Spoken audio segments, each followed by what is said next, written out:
Good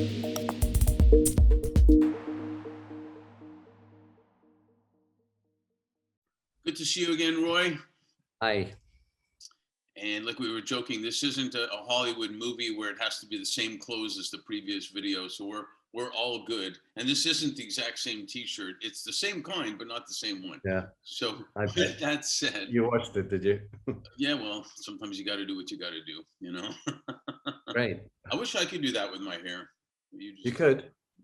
You could. So I always say this is one of my favorite questions.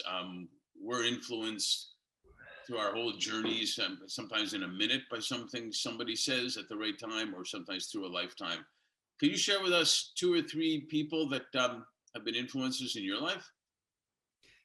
Yeah, I guess it was hard for me to think about this because there's so many people and so many different inputs into your life. Sure. But the first one's got to be my father, because he did everything in terms of getting us out of South Africa at a time where his life was wonderful there. And, the golf, the sun, the friends, servants, everything. And in 1960, to get us out of there because he didn't want to bring up 4 kids with the politics. And he's always been a very generous man. He worked and looked after the whole family in different ways. By family, I mean the bigger family. Mm-hmm. But he also had a work to live, not live to work ethic. So he didn't work in the evenings. He didn't work weekends. But he did really well. And he was an entrepreneur. He was innovative. He invented those lights that move with the steering wheel when you go around corners, which Citroen later took up.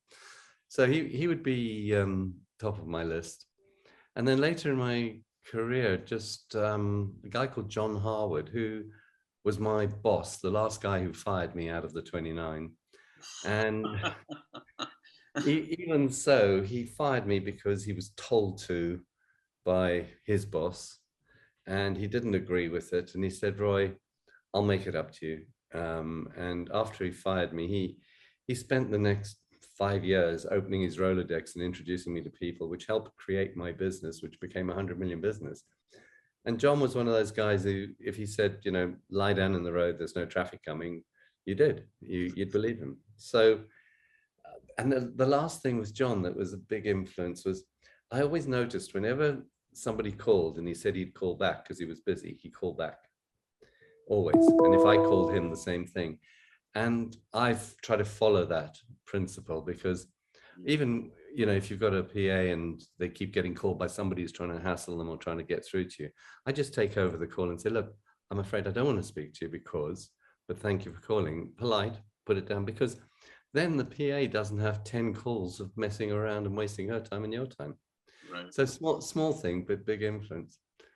And the last one for me really is a mixture between sort of the Henry Ford, Steve Jobs School of Marketing, in where neither of them in theory are attributed with believing in market research, because the old phrase that Henry Ford was attributed with if people asked what they would like, they wouldn't have asked for a faster horse. Or they would have asked for a faster horse. Right. Not a car. And Steve Jobs was the same, with his iPod. Nobody ever said they wanted a box with 1,000 songs in it.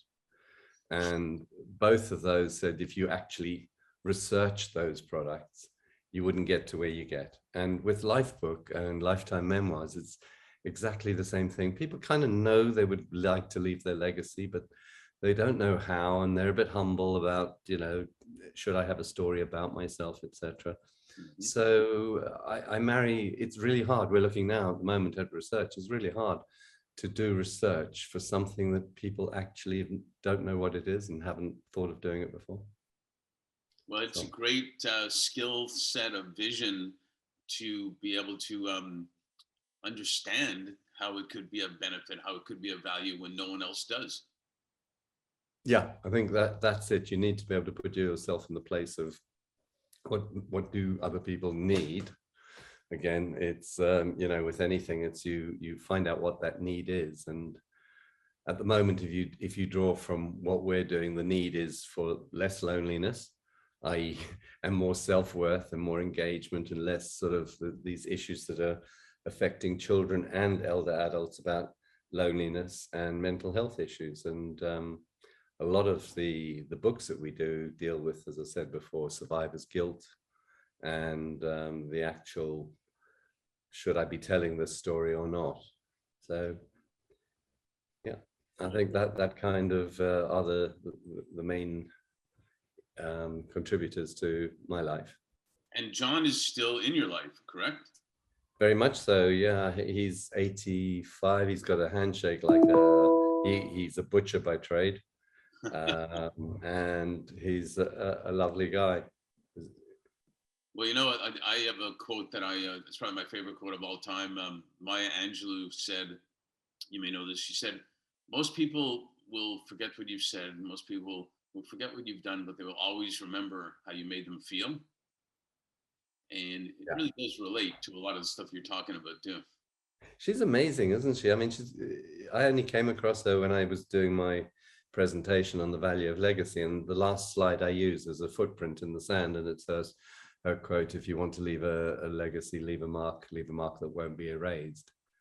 And it's exactly what I'm trying to do with telling these stories. Well, you're doing it, and it's making a difference. So thanks for sharing that. Really appreciate it. Not at all. Thank you.